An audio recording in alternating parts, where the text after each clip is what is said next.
In a league built on resilience, record-breaking talent, and rising cultural relevance, controversy has now taken center court.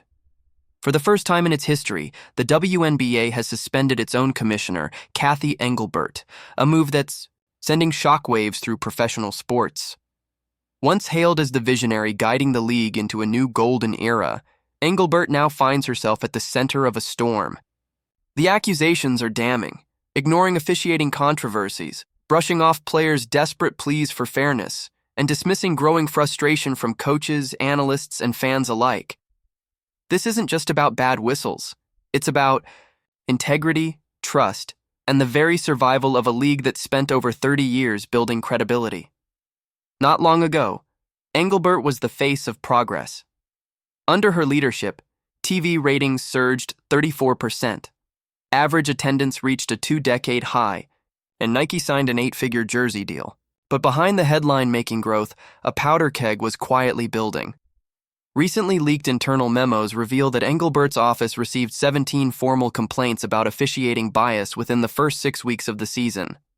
Star guards claimed repeated no-calls on obvious fouls. Coaches submitted video compilations of phantom whistles.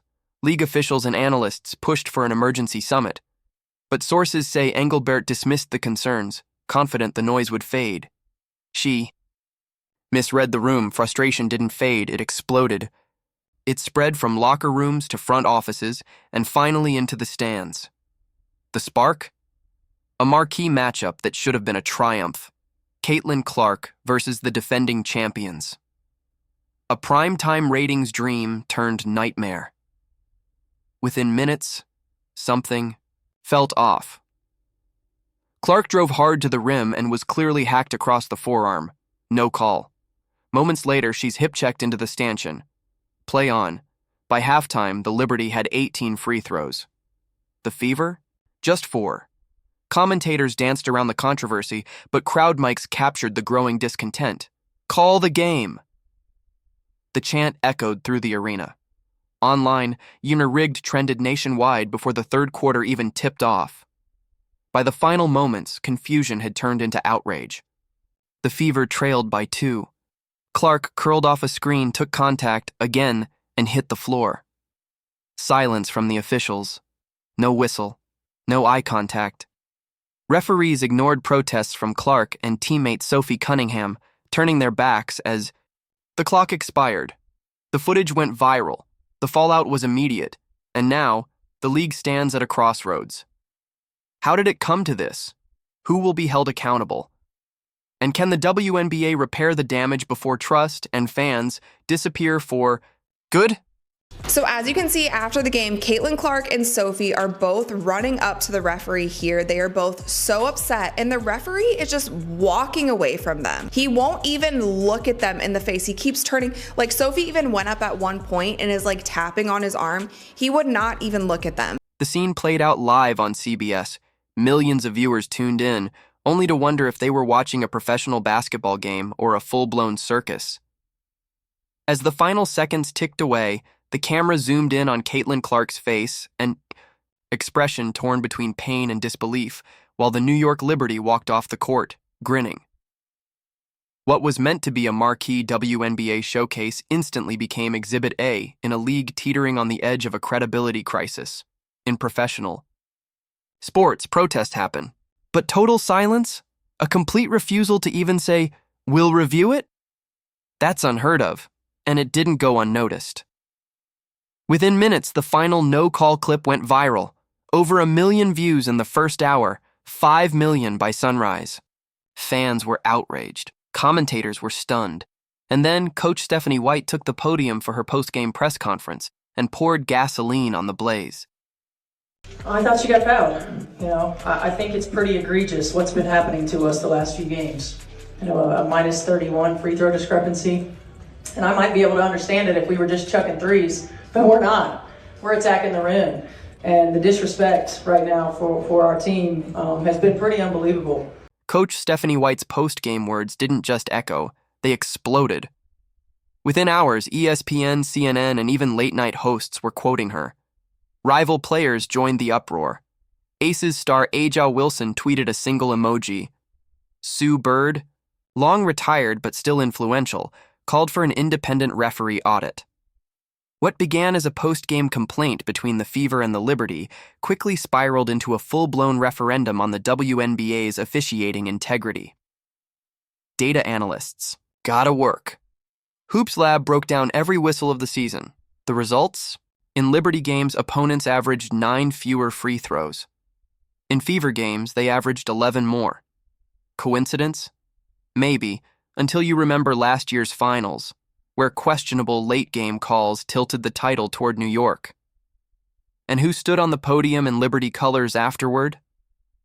Commissioner Cathy Engelbert. Whether symbolic or suspicious, the optics were damning. The narrative had taken hold, the league was playing favorites, and the officials were enabling it. Even sponsors began to worry. A newly signed crypto exchange, with a mid-court logo deal reportedly called league headquarters demanding assurances. When advertisers start calling, perception becomes reality. With pressure mounting, team governors convened an emergency call. According to a leaked transcript, the Chicago Sky's owner didn't mince words. "We are hemorrhaging goodwill." Phoenix followed. If we lose the Clark bump, valuations nosedive. Ideas flew. Suspend referees, issue apologies, revamp training, protocols. But one name kept resurfacing: Engelbert. By sunrise, a quorum had formed. The once celebrated commissioner, praised for guiding the league through COVID bubbles and charter flight negotiations, now looked like an anchor dragging the league into crisis. Sources say Engelbert was given a choice: take a voluntary leave, or face public suspension. She chose suspension, hoping time away would cool the fire. Instead, it confirmed what many feared. The rot ran deeper than any single whistle. Caitlin Clark, intentionally or not, has become the league's barometer. Her stardom sells out arenas, draws NBA-level engagement, and moves corporate dollars with a single post. But that same spotlight magnifies every foul, every non-call, every injustice. When Clark gets hit, the league feels it. Her grimaces are replayed in 4K. Pundits debate if she's being protected. Parents wonder if this league is safe for their daughters. Clark never asked to be a symbol, but that's what she is now. Her treatment signals whether the WNBA can truly protect its stars and its credibility. Engelbert's suspension was step 1. Step 2 came fast: a sweeping reform package, independent review panels, wearable tech to track contact, a public database of overturned calls. Ambitious? Absolutely. Enough? Time will tell. For now, fans remain cautious. Season ticket holders threaten boycotts if reforms stall. Hashtags like #fix the refs and protect the players still trend weekly, but signs of progress are emerging. Transparency dashboards went live. Whistle-to-review times have dropped by 40%, and early pilot games are showing more consistent foul calls. The WNBA stands at a critical juncture.